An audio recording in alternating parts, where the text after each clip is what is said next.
Breaking news mga kabayan, may bagong virus nga ba sa China? Yan ang aalamin natin. Pangalawang breaking news, China, nagsagawa ng malaking military drills malapit sa Japan. Nananakot nga ba ang China? Pangatlong breaking news, dating Pangulo ng Syria na poison nga ba sa Russia? Bago tayo magumpisa, baka pwede pa like ng video na ito. Malaking bagay na to sa aming mga content creators. Maraming salamat po.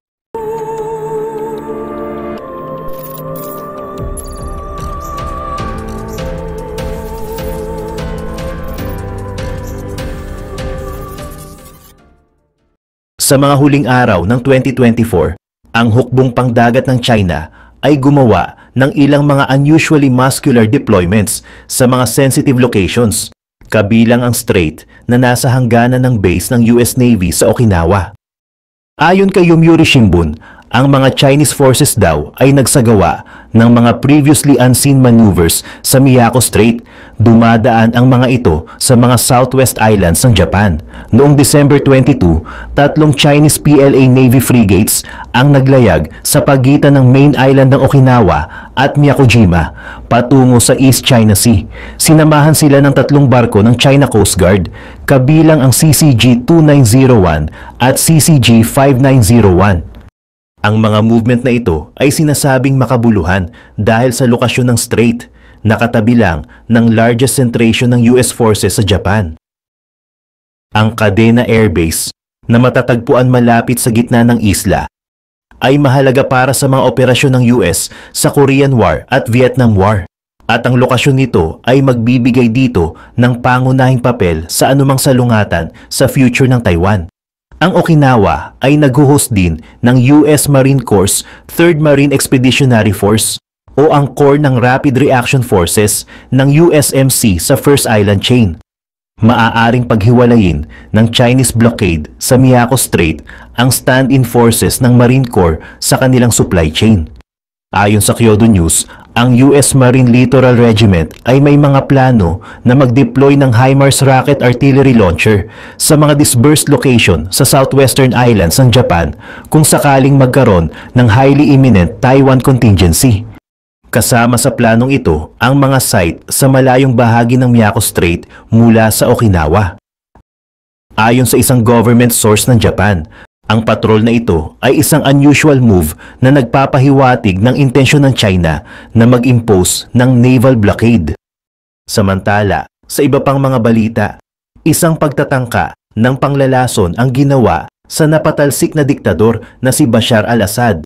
Ang napabagsak na Syrian tyrant ay nasa ilalim ng proteksyon ni Vladimir Putin sa Moscow mula noong December 8 nito lang nakaraang taon.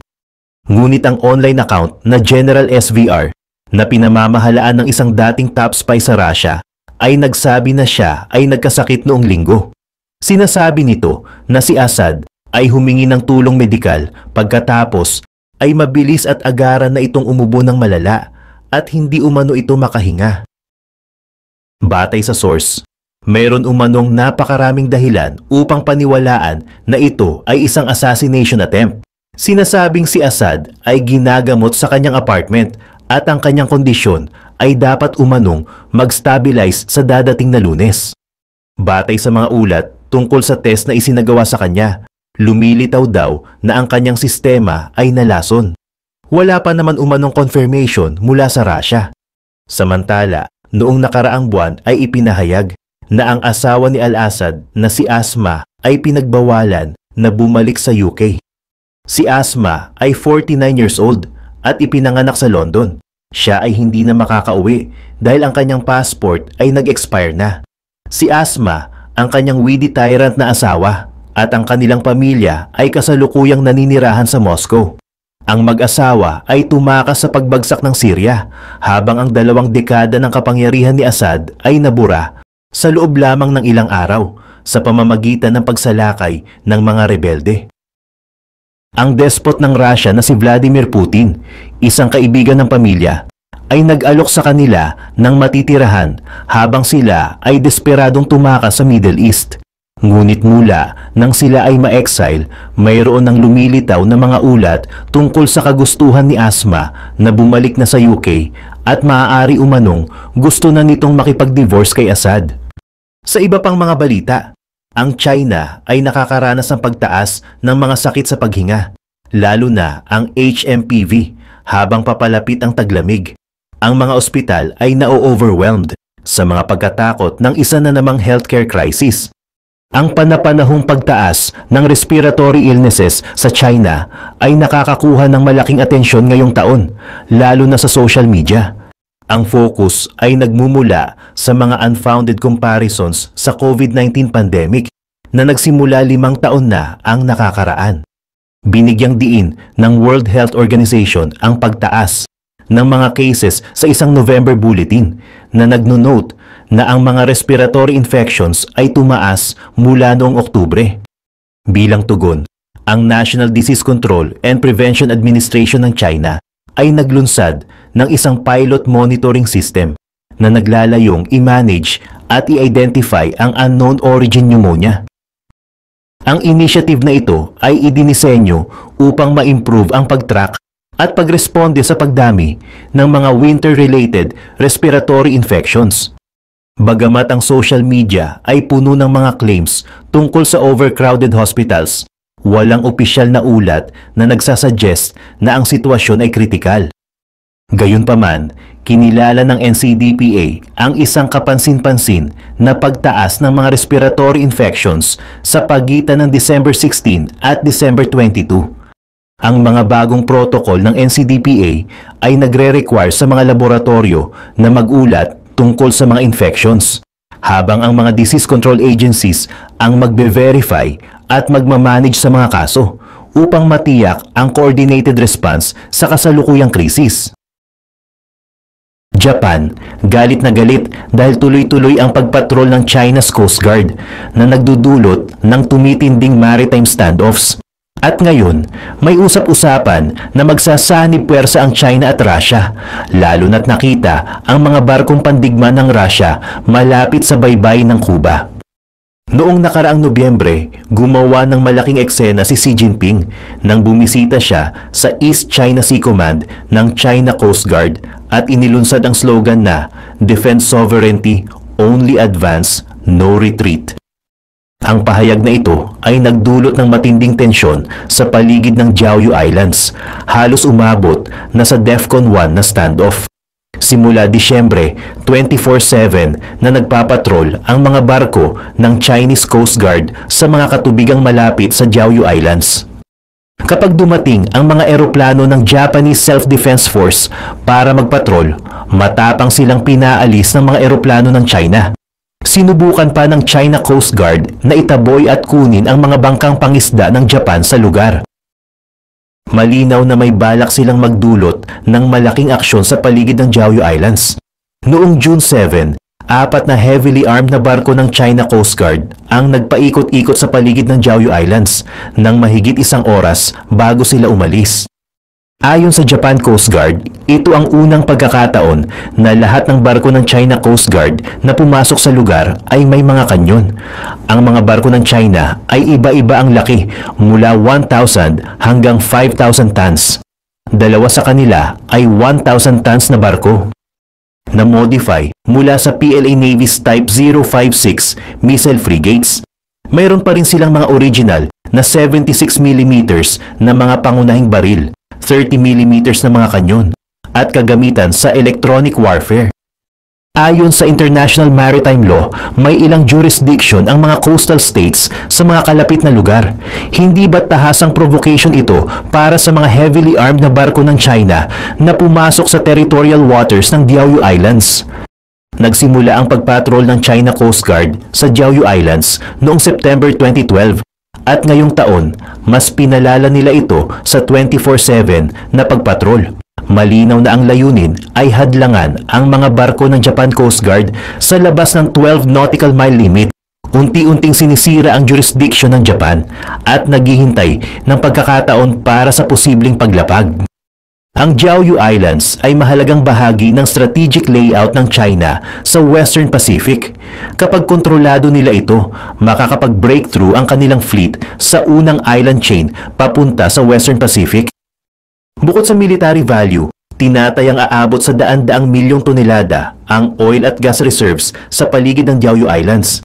Malaking tukso para sa resource poor na China at Japan. Bukod dito, ang mga tubig sa paligid ng Diaoyu Islands ay sagana sa isda at iba pang yamang dagat. At kung sino ang may kontrol sa mga isla ay may unang karapatan sa pangingisda.